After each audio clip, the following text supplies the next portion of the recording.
A day like this, a day like today is, we will be doing quite a lot of teaching, but I really would invite you to think of this as a shared contemplation, a shared inquiry, where you bring what you hear into the light of your own investigation. What does this mean for you? How does this make sense? How do I understand this? What would it be worthy for me to cultivate more of? Today, we're going to be speaking about these 7 qualities, often referred to by the Buddha as the 7 treasures. Now, this is a teaching that is very highly respected and central in the teaching of the Buddha and the process of waking up. But what is spoken about in these qualities are not Buddhist qualities. These are very human qualities and human potentialities. And I know that many of you are engaged in one way or another with mindfulness or mindfulness teaching or training. And many of these qualities that we'll reflect on today are really quite interwoven in 8-week programs.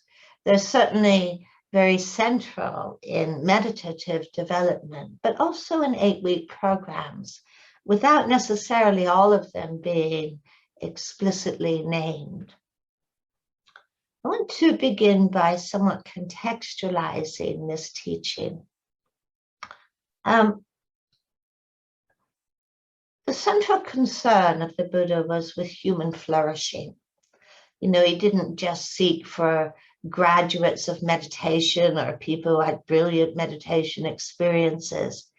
His concern was really, how do we flourish? How do we thrive as a human being? And he looked at his own mind, and he looked at the minds of those around him, and he saw both, the personal story and also the universal story of the human heart and the human mind. And he really recognized the difficult, the things that we struggle with, but also recognized that this is our classroom. This is our classroom of waking up. Mindfulness in Buddhist psychology is never a standalone quality. It's not a destination. In many ways, mindfulness is really the embarkation point. It's the launch pad. The necessary quality for any kind of change, any kind of transformation to happen. First, we need to be awake to what is happening. We need to learn to meet what we're encountering moment to moment. So mindfulness is always part of a much bigger, extended, functional, happy family. Now, part of that extended family I would name as being the qualities of the Brahma-Viharas, of kindness, of compassion, of joyfulness and equanimity. And 2 of those qualities we find within the list of these 7 treasures, which I feel is really a significant part of this extended family of mindfulness. Now, there's a slight reorientation, I think, that is asked of us as we engage in this path and as we engage in this contemplation. I think as human beings, we have a kind of perfect storm of conditions that lead us to approach this path in a particular way. We recognize negative attentional bias, how prone we are to highlight the difficult, the broken, the faulty, more often than we appreciate what is well. We often have standards of perfection, of how we should be, and what gets in the way of those standards, of the realization of those standards. And we often have a very pronounced work ethic. We're good workers. We're good at working on things, And very often we transfer this perfect storm of conditions into our path. And, we think about how much we have to work on. We have meditative projects. We have improvement projects, the things that we need to get out of the way in order to thrive, and can often have a belief system that if we work hard enough or work successfully, we're going to be somehow rewarded with more joyfulness or more equanimity or more kindness. I think the approach to this path is different than this, and this is also true in 8-week programs. The word in Pali, the early recorded language of the teaching for meditation, is bhavana, which means something much bigger than meditation. It means something much bigger than sitting on a cushion. It translates as to cultivate or to bring into being. So we're making this shift from what we're working on to what we're cultivating, what we're practicing in every moment of our lives, recognizing we're always practicing something. It might be something that is helpful, and we might be equally good at practicing patterns of reactivity that are actually unhelpful. But we're engaged in this process of cultivating, of bringing into being. I think it's a useful perspective to hold in mind and to question, because it asks of us, I think, to find a certain balance in our lives. I do feel aspiration in this path is really important. To have a sense of direction, to have a sense of where we're going, to have a sense of our own capacities and potentialities. It's really, really important to have a sense of a pathway and where it is taking us. People who come into 8-week programs also have their own hopes and their own aspirations, their hopes of not learning how to suffer less, learning how to be less distressed, learning how to be more connected, more available, more happy. And these aspirations are something to be deeply honored. I don't think that any of us engage in this pathway. I don't think any of your clients engage in 8-week programs in order to stay the same. That we're just going to somehow be a more conscious spectator upon our own disasters, or we're going to negotiate a certain skill set of dealing with the difficult, of managing the difficult, of coping better. I don't think this is what people are looking for, really. I do feel that we recognize as human beings, we have enormous capacities, enormous potentialities for deep levels of kindness and clarity and balance. And when the Buddha speaks about, the extended family of mindfulness, he really speaks of these as being, seeds of potentiality that live within the human heart. Seeds of potentiality that are to be cared for, to be nourished, to be deepened, to be naturalized, to find these seeds of potentiality, to allow them almost to settle into our bones. This is, I think, what allows us to live our lives fully, to flourish, to feel that we are conscious, engaged, creative human beings, able to live the life that we wish to live, able to live the lives that we long for.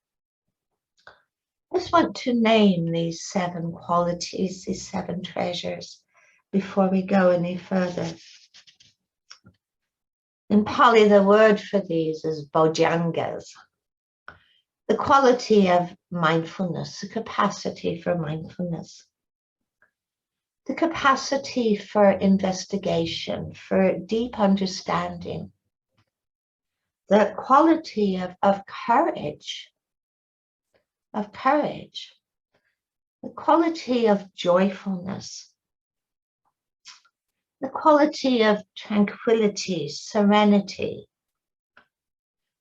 the capacity of our hearts to know deep levels of collectedness, of integration, of unification, and the quality of equanimity. I think I'll pause there and just listen to Chris's reflections. Thank you, Christina. You know these, don't you? Don't we? You know, sometimes when we're confronted with another list from the Buddha, it can feel like, oh, there are these kind of abstract things out there that I've somehow got to get my, head around and then begin to incorporate them into my practice and my life. But if you look or recall the list that Christina's just given us, isn't it true that each of us at some level knows these and probably already treasures them? You probably wouldn't be here today if you didn't already treasure mindfulness and being present. You probably kind of know in your bones already that curiosity and inquiring into things feels good, feels nourishing, feels part of the gift of being alive. Don't we also know how energy and courage play a part in our daily lives, and an indispensable part in our daily lives? Sometimes because they're scarce commodities, other times because we feel how they resource and support us. What a treasure joyfulness is. What a treasure tranquility or calming or experiencing some ease in our bodies and hearts. What a treasure that potential and kind of gift is in those moments when it's accessible. What a treasure that some capacity to regulate our nervous systems into a sense of greater coherence and collectedness. And what a treasure it is to have our capacity to find some degree of balance in the midst of the changing and challenging conditions of life. So really want at the start of this day to kind of remind us all that we know these already. And in that sense, we're really sensing the truth of what Christina was saying. In these are seeds, these are potentials, these are, seedlings, perhaps would be fair to say, given that we've all tasted all of these. These are seedlings in our bodies and hearts and minds, and so precious, so precious. And that the practice is to cultivate them. The practice is to nurture them consciously. Sometimes things can be treasures and we're not really conscious of them, haven't really recognized how much I treasure joyfulness or how much I treasure the capacity to be curious about experience. But the invitation of this day and of this practice is to make these conscious cultivations, which of course means to practice embodying them. Embodying them. Christina used that phrase about kind of knowing in our bones. And I always find it interesting that this word bojjhanga that I put in the chat, it comes from the word bodhi, which means awakening or awakened, and also the word anga, which means, I'll just type that in the chat as well, which means limb. Yeah. And so even in the title here, we have a sense of these as kind of embodied qualities, limbs of awakening, that we're invited to kind of metabolize into our embodied kind of knowing and experience. And as we'll go through the day, we'll see that the Buddha chooses really embodied words for several of them, as if to have, convey this sense that this practice is about embodying what we know to be in the service of our flourishing, in the service of our well-being.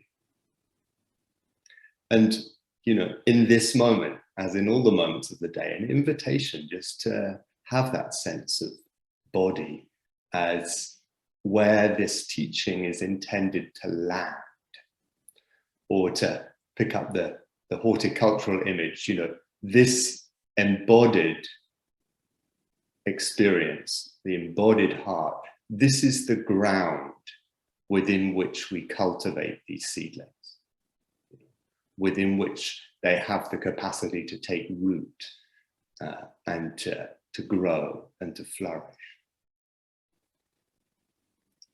And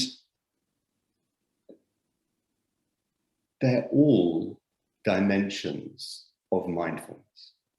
They're all dimensions of mindfulness, almost like, in any musical note, there are harmonics.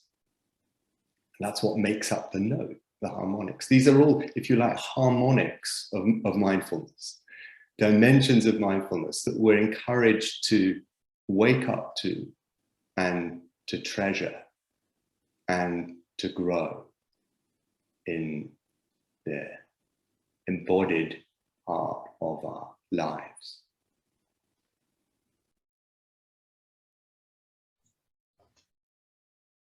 As we begin this exploration, there are schools of thought that see these 7 qualities or these 7 treasures as something that, we cultivate on a meditation cushion.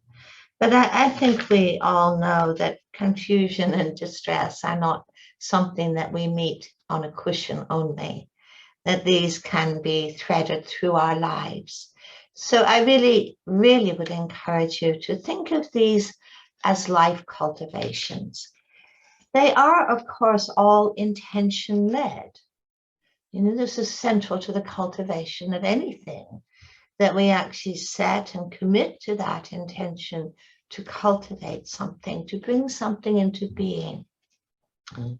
And one of the greatest shifts that I see people make on this pathway is this shift from giving authority, or the greatest authority, to the prevailing mood or reaction or mental state that is present, to giving authority to the intention that we are cultivating, the intention that we value.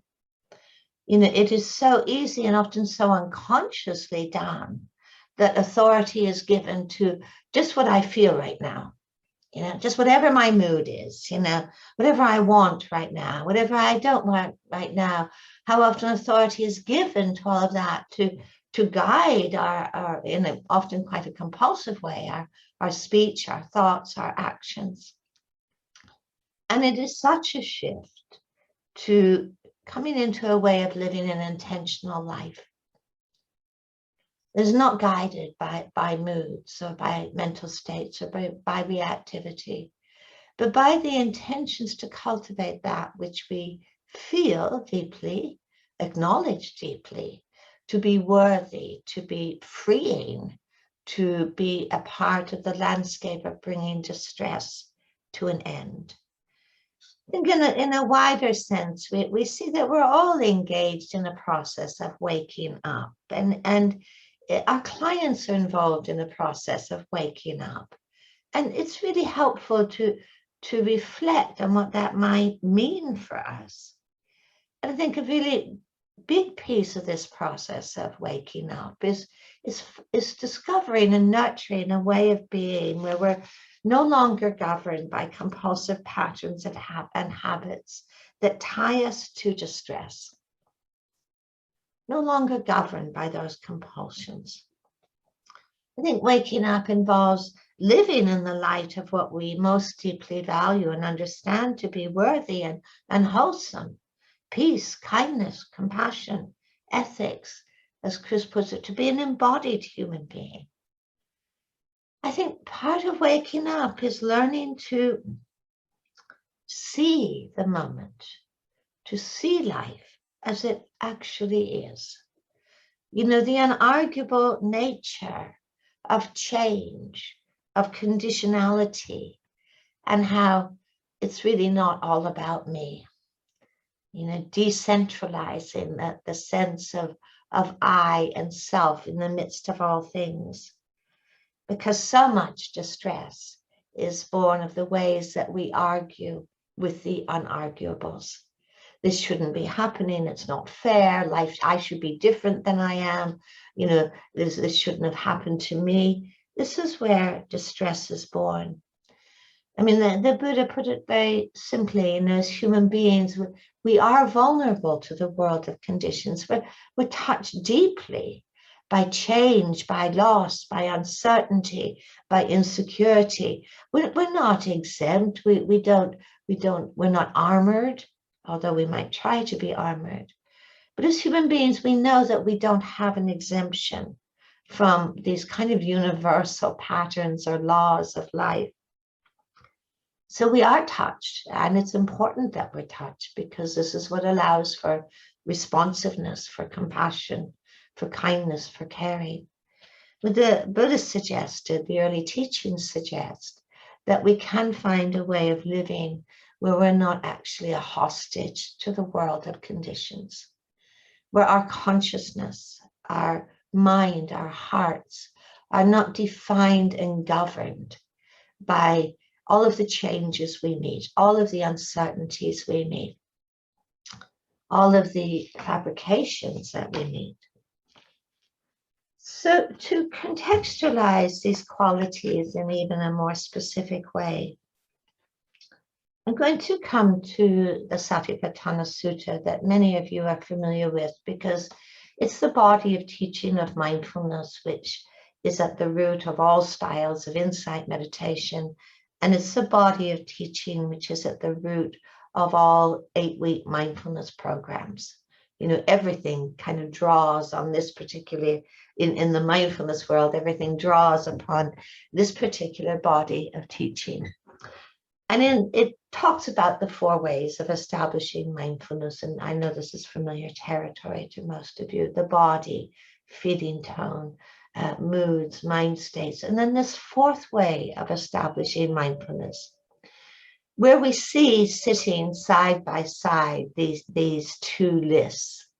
One is the list of these 7 treasures, and there is another list. Pali word is the nivaranas, sometimes is translated as hindrances or obscurations or the patterns of mind that blind or veil experience, that get in the way of us seeing things as they actually are.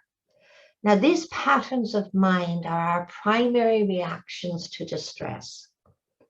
This is what triggers these patterns. We meet something that is unpleasant or painful, and we see these patterns being triggered into consciousness. They become primary modes of reacting to what we feel helpless within or what we feel that we cannot bear.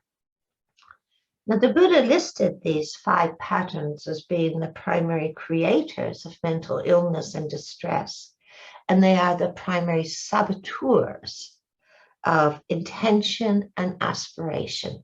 These are the patterns that make us forgetful. They make us forget what we value, what is possible for us, our own capacities. They make us forgetful. They have a certain quality of amnesia. And they lead away from freedom and really bind us to compulsive activity. So when I name these 5, I know nobody's going to be surprised. Nobody's going to say, oh, I've never experienced that. Gosh, that happens in somebody else's mind, you know, or, you know, this is not part of my landscape. Sensual craving, the thirst, the wanting something more pleasant than what is happening right now. Ill will or aversion, and the whole landscape of ill will and aversion, which is huge. Sluggishness or numbness or dullness, dissociation, disconnection. The pattern of agitation and worry, and the pattern of skeptical doubt. If we're not aware of these patterns, it is indeed possible that there are moments when we're unconsciously cultivating them. And as the Buddha put it in the early teachings, whatever we frequently practice will surely grow. Whatever we frequently practice, we will get better about. What we frequently think about and dwell upon, to this does the mind incline. We should never underestimate the power of these patterns, these veiling factors, because they just so much get in the way of responding appropriately to distress. And so much of what we deeply value is sacrificed in the face of these veiling factors. Compassion, mindfulness, equanimity, joyfulness, responsiveness. And a life of awareness, a life of mindfulness tells us that we have choices. Isn't this one of the greatest gifts that people discover in mindfulness training? They actually might have a choice about where I place my attention and what quality of attention I cultivate. In this moment, I might have a choice to attend to the sensation of my feet touching the ground, or the sense of the sunshine coming in the window. That I might have a choice to attend to this, rather than the patterns or the ruminations or the preoccupations that are hammering on the doors of my consciousness. I might have a choice. So we discover that we might be able to choose to cultivate these 7 qualities of the heart that lead to unbinding, that lead to a greater sense of freedom, rather than feeding the patterns of the 5 veiling patterns that lead to distress and confusion. Now, you can see there's a certain, I don't think this process of waking up is tension-free. I don't think it is tension-free. It's certainly not easy. But I think it would be rather naive to imagine that this process of waking up is completely free of tension. There is tension. And we can see it as a negative tension, or we can see it as a creative tension.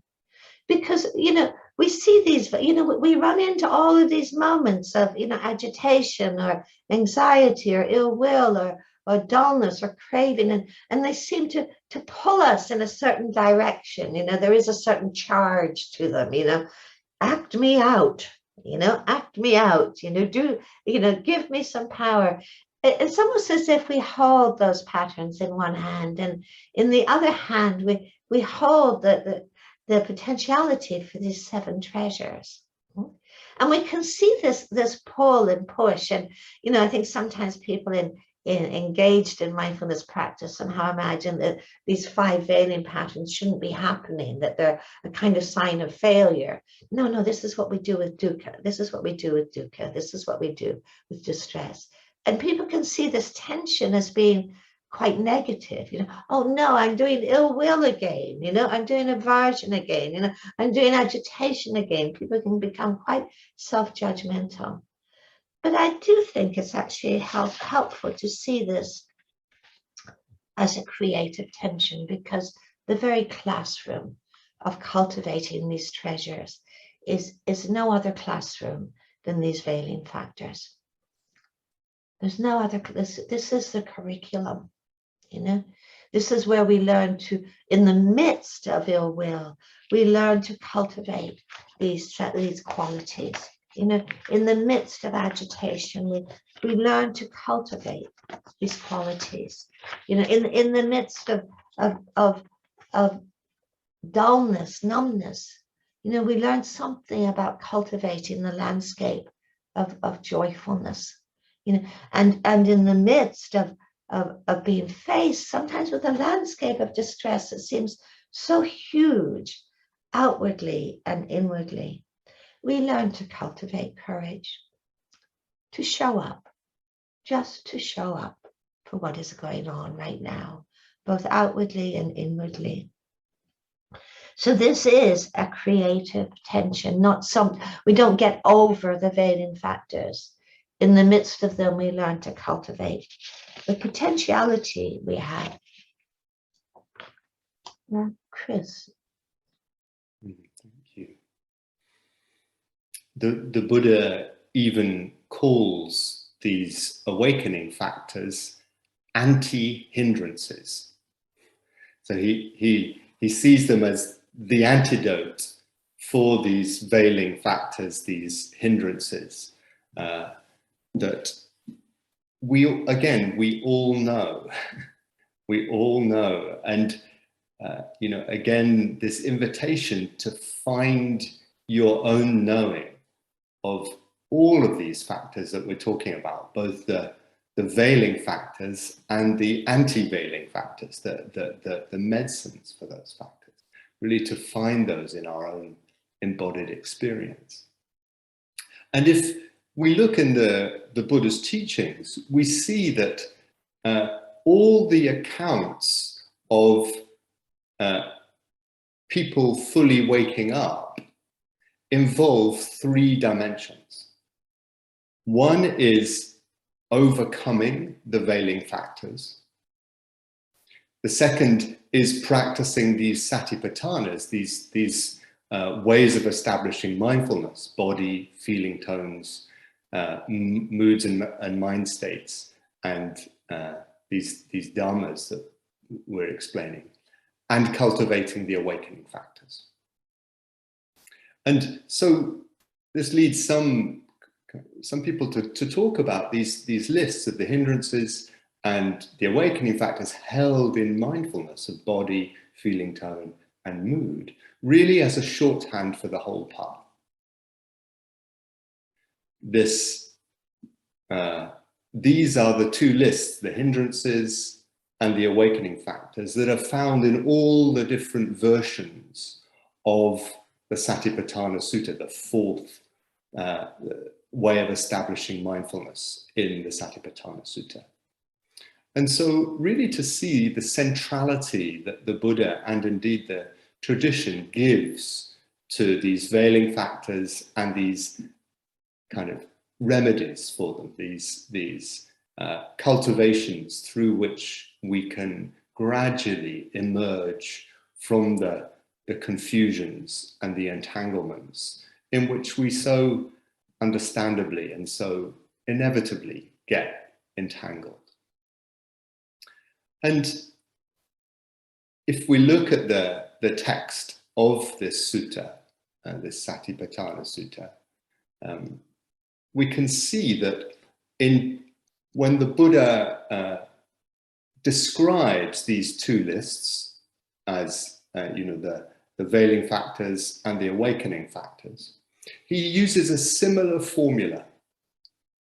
In both cases, the starting point is to recognize the presence or the absence of that factor in any moment.